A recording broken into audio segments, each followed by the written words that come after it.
age, and it wasn't that long ago that we didn't rely on our smartphones for every single task. One of the first conversions over from analog to digital was photography. Back in the early 2000s, point and shoot digital cameras were all the rage, and of course, I had one myself as well. What I have right here is a Sony Cuber-shot camera. Now, this is different than like those little plug-in cameras, video cameras that I think many YouTubers used around like 2009 and all that. This is like an actual point-and-shoot camera. And this is pretty much what a lot of people used before smartphones were popular for taking good pictures while you're out. Nowadays, in 2022, it's really, there's no reason not to use your smartphone to take pictures just because of how good computational photography and being able to share it with people. There's really no reason why you need to carry around something like this. But I think I got this probably 2007, 2008, something like that. And this is what I got instead of a smartphone. Because first off, phone cameras weren't necessarily all that great back then, you know, right as the iPhone was coming out. And second off, I mean, I wasn't old enough to have a phone and that kind of stuff. So I used this thing so much. I took so many pictures with it, and even now I take a ton of photos, but mostly they're just all on my phone right here. Like, that's what's recording this video. But I used to take tons of pictures of just things around the house, you know, myself, take videos. So I thought it would be a cool idea just look back at this thing and see all that it offered and examine, you know, how far we've come. Because I would say that this was probably the norm maybe 15 years ago, I guess. And now it's like, do you know anyone who owns a camera that they bring with them everywhere? Probably not. I mean, the only reason you're going to own a camera is if you're a professional photographer and you only bring it to those certain events that you're taking pictures for. You don't just carry it around with you in your pocket like this. Very pocketable. Honestly, this is more pocketable than a smartphone, but that's enough rambling. Let's just get started. Let's get into this. Let's really examine what this thing is all about. Here it is, the Sony Cuber-shot. I'm just going to give a little tour. It's going to be really short. So, this is the camera. It's made out of all metal, so none of this is really plastic except for a few parts on it. But I mean, it's not a cheap thing. I think this probably cost around $200 when it was new. And you know what? I definitely got $200 worth out of this, use-wise. So yeah, this is just the front of the camera. So the lens is right here. It's got an optical 3x zoom lens, so it's all optical. There's no digital zoom on this this model. I know some other ones did. This one does not. Flash is right here. Just going up top here, we're just going to go around. So as you can see here, 7.2 megapixels. Now that's crazy. In case you're unaware, most smartphones have a minimum of 12 megapixel cameras nowadays, and megapixel doesn't really mean all that much. There are those Nokia phones, Windows phones that came out with like 52 megapixels like in 2014 or whatever. You know, the cameras weren't all that good. Megapixel doesn't mean a whole lot. Really, it just adds up to everything together. But that's kind of funny that says 7.2 megapixels is advertising this as a really big selling point, even though, I mean, sure, I mean, it's respectable. Let's just say that. Power button is right here. This is, I mean, you can tell that this has been turned on and off a lot because of whatever is happening around here. Then you have this little dial up here. So this little dial brings you to the different modes, which I will go over of the camera. This one right here is the automatic mode, which is in the green camera, and then all these other ones let you do the other functions. Right here, this is just the zoom for the camera. This display button brings up the display stuff around it. and then menu button, and then these just have a few little things like flash, macro mode, timer, and then I think this is the brightness. And then this either lets you delete photos when you're looking at them, or it brings up the resolution of the photos that you're taking. Here in the bottom, you got a little tripod mount, so if you want to put it on a tripod, you can do that. In here, this is where you access the battery as well as the memory stick. So opening this up, it just simply pops up. And then for batteries, this takes 2 AA batteries. I know, quite an old style way of doing things. But the great thing about that is that this battery doesn't deteriorate then. So technically this thing will still run, and still have the same battery life that it did 10 years ago. So 2 AA batteries right here. Just goes in there. And then right here is the memory card. Now this does not use a standard SD card. This uses the Memory Stick Pro Duo, these things. So these are like kind of proprietary cards. They're not just used for this camera, they're used for some other things, but this is a 1 GB version. I remember this is what I use most of the time. I think the highest it went up to was 8 GB at the time, which was crazy. I never got that one. I think I used the 4 GB one once, but this is just the one they have for this. You have to put it into a certain adapter in order to get it on your computer. But yeah, that's just where you save stuff to. And again, you could save quite a bit to it because it's not super high resolution photos. Save quite a bit to the 1 GB there. So you simply just put it in here. There you go. And then besides that, really the only other thing over here is the AV out and USB. So you can there's a little cable that you can just plug this straight into your computer and download files to your computer that way, or you can just do it from the memory card. So yeah, that's about it. Right here, 3 times optical zoom, and then there's nothing on this side besides the strap, which you can put around your hand like that. Let's actually turn this thing on now and use it. So just press the power button, camera opens up, and then the camera goes on right here. So looking at this little menu here, there's really not a whole lot you need to configure or do, because again, this is like a point and shoot camera. You want to just be able to take it out of your pocket really quick, snap a photo. So like I said, this is the zoom function. So if you have something that you want to zoom in on, do it right here. It goes to 3 times zoom and then go out. As you can see, the camera here zooms in and out as you do that, and then out. Then for these things, like I said, this display button, these little things that are up here, it just basically goes away, so you can look at what you're trying to take a picture of a little easier. You can just turn that on and off. I usually just keep it on because I don't know why, it's not that distracting.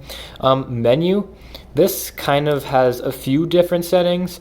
There's not a whole lot of stuff here. Like here it says digital zoom, smart, precision, off. I've never touched this because again, basically there's not a whole lot of extra digital zoom like there are on some other cameras. Red eye reduction, just your normal stuff like that. You really can't change all that much from in here, like LCD backlight, right? You can change from normal to bright. And bright, is it even that brighter? No, it's not. It's really not. The beep I just turned off. Normally, I kept that on the whole time, but if you keep it on, every move it does this little beep like this. So it gets a little annoying after a while, so I'm just going to turn that off for now. Language and pretty much the date, and that's about all that is in there for settings. So you just press this little button. You can get back to your viewfinder, and if you press it again, you can look at all the photos that you've taken. So like for example, I just took this one, and then you can just go through it, and then if you want to delete it, you can press this button, delete or exit, and then there you go. So let's pretend, or maybe not even pretend, let's just say I want to take a picture of this little toy over here, right? So let's just zoom into it, and then the little shutter button is on top. You hold it down to focus, press it all the way down to take the picture, and there you go. If you've used the camera before, you know what is happening here. It's not anything crazy. But this is just, kind of what the picture looks like on the screen. The screen isn't super high resolution, but I mean, it gives a pretty accurate representation of what you just took. Again, this is a digital camera, one shoot. So when you're taking the pictures, right now what I just took it in was the 7 megapixels, the 7.2 megapixels. If you press this, it lets you bring up all of the quality options. So 7 megapixels is the highest. You can do a 3:2 aspect ratio. You can also go down to 5 megapixels, 3 megapixels, 2 megapixels, VGA, or a 16:9 photo. And as you can see here, it says how many pictures you can take with each of those. So like obviously the higher the resolution, the less pictures you can take. So I can take like 261 more pictures on 7 megapixels. If I went down to 5, I could take 402. It goes up as it goes. Honestly, I would never take anything in 2 megapixel quality. I'm not sure. Sure, you can get more pictures, but I mean, quality over quantity, I guess, is how I like to see it. And then the 16:9 is interesting because this was kind of a new thing. Like it says, display in 16:9 HD TVs, right? Pretty much, I mean, nothing else really used 16:9 when this thing came out. I mean, not a whole lot of, maybe a few computer monitors. But not like smartphones or anything. So this is what I'm talking about, like with the optical. So the optical zoom goes to there, and then if you use like this mode, it does like the smart digital zoom, which is basically nothing. Like, it can go to 4.8, but why would you need that? I'm not really sure why it only activates for certain modes, like the 16:9. Honestly, I have no idea. I guess just because when it's like this, then it just stretches and it gives more, but it doesn't even look like it's stretched. So, most modern smartphones would do that or whatever. Enough rambling. That's just basically how you take a picture and how the whole thing works. I'm going to go over the modes now. So, the modes, like I said, there's on this little spindle thing at the top. So what I just did was the standard auto mode, which is in the green. And then there's these other modes that you can go to. So let's just go through them. So it brings it up a little here. So they have like ISO, right? So like highest sensitivity. So like it says here, shoot without a flash in low light. It reduces the blur. Like when you're in a low light area, you can use that whenever you want. This one, soft snap, it leaves like a softer background. This one, twilight. Oh, so this one's like good if you're taking pictures of people when it's dark out and you don't want to use the flash.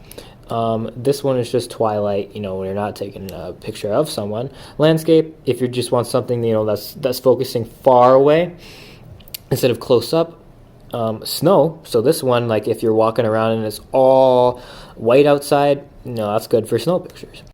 Movie mode lets you record videos. So instead of just doing the pictures, you do pretty much the same thing. You press this little shutter button and then you can record videos. While recording videos, you actually can't zoom in or out. As you can see, it blinks that little video icon up there.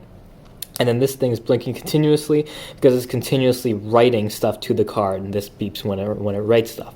So the quality isn't amazing, to be totally honest with you, but I do remember making little videos with this, and it's good when you just want to remember some things, right?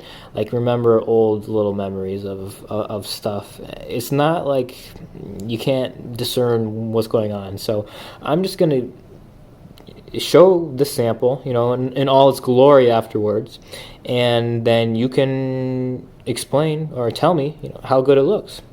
I'm just going to show the sample, in all its glory afterwards, and then you can explain or tell me how good it looks.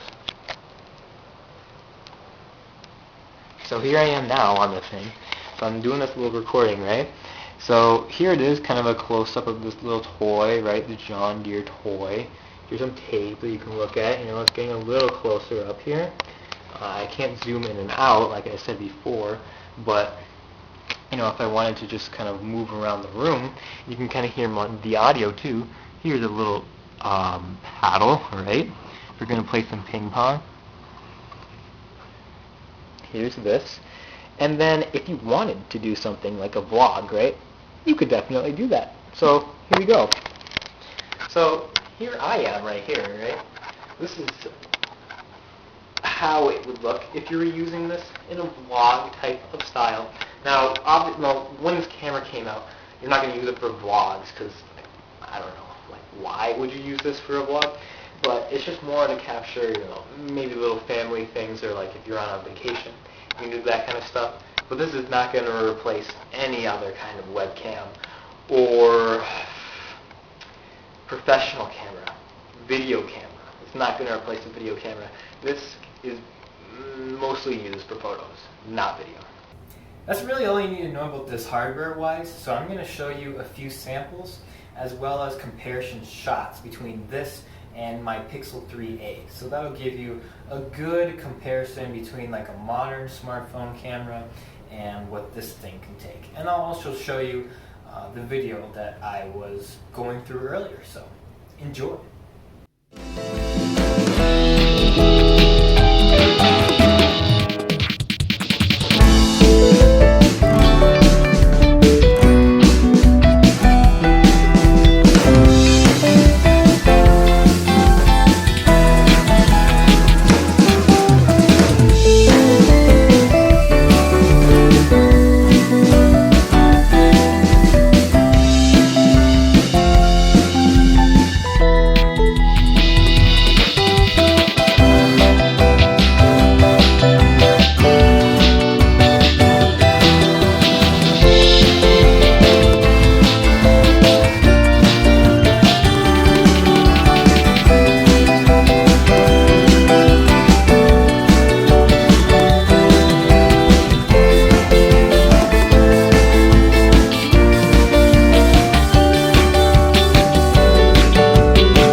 It's crazy how mobile photography has gone from this to this, and the smartphone now just seems normal. But if you look at just taking a picture, right? I mean, focusing in, taking the picture, most people don't even tap to zoom now.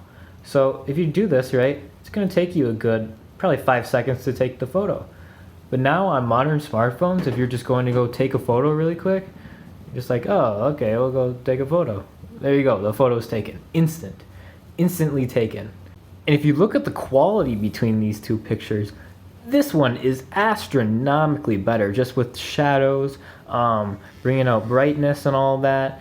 And it took less than a second to take the picture, whereas this one took probably 5 seconds. It's crazy how far we've come, and that this isn't even a camera. This is everything else first. This is a consumption device. This is a phone, you know, it's a communication device that just so happens to have a camera on the back. It's crazy how good this has become. And that is it for today. I just thought it'd be interesting to look back at this thing, and I thought, you know, may as well make a video about it while I'm doing that. So if you have any questions at all about this, about, I don't know, mobile photography or anything else in general, you just put it in the comments below. It has certainly been a while, but thank you all so much for tuning in to Tea Time, and I'll see you guys later.